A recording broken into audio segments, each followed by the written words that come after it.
Sir, good morning. Congratulations sa successful kay nga Eco Run. So sir, unsa may mga kanang challenges ninyo ani sa inyong gipahigayon karon, no? Actually, daghan yun yung challenges kay pagbugna man day sa inani nga event nga fun run, medyo daghan yung consideration. So number one nga challenges, of course, ang ato expected nga participants nga hopefully atong target on 700. Thanks God, abot mo tayong mga 500 plus noon. So mo na siya sa atong challenge, and the others mga mile na naman noon.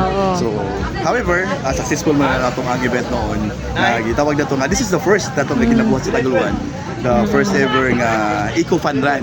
So atong tema aning nga fun run is dagan para sa kinayahan, limpyo kadalakang.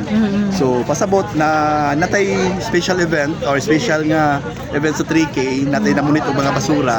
So to give awareness to sa atong katawhan nga dili magbasta basta labay siyang basura kay ang affected magud kay diri magyud sa ubos magud. So kana ang ato yung gipaabot sa katawhan nga maglimpyo sa atong mga basura, dili maglabay-labay bisag asa. Sir, after this successful event, na pa ba kay plan nga ipahigayon na po ni sunod?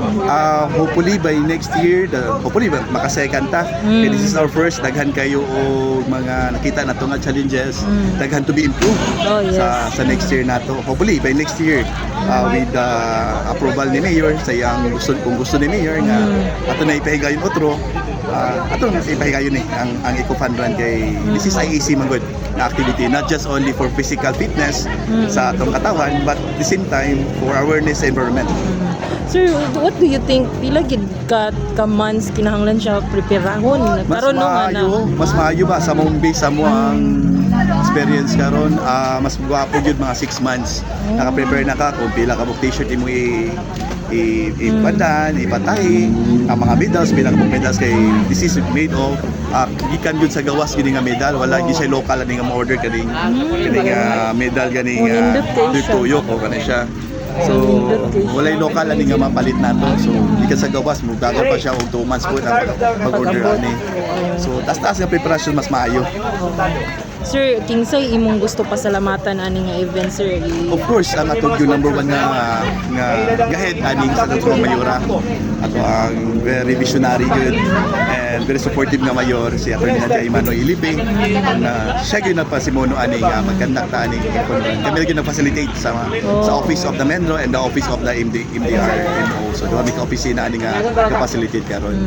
So, ikaduha na yun, of course, si second district nga congressman, si Congressman Bambi Imano, sa iyang suporta po, so dagdagan po yung participants kita apil. Ang ato ang favorite administrator, nga pagpahulam sa ilang area. So, sila isa sa atong partner, si Attorney Joseph Bernardo. Kana nga mga tao nga nagpaluyo sa ato, ang mga partners nato. Nagtabang dili na ito mahitabo ni kung wala pa sila. Okay. Sir, lastly, imong mensahe para sa katong mga winners, runners, o nga ni-join gid activity. Congratulations sa tanan nga nagdaog. Actually, not just only nagdaog ang akong i-congratulate, ang tanan nga finisher, ang tanan nga na-participate, ang tanan nga nag-organize kay dako-dako gyud siya nga event ay, and it is a successful one even though na mga challenges nga na-encounter, pero overall successful siya. So congratulations sa tanan. So hoping ang atong gibuhat nga activity karon makahatag og awareness, educational information sa katawan nga ang basura sa taas magud sa atong uptown kung during sa flooding specific karon tikulan naman noon ay bagyo.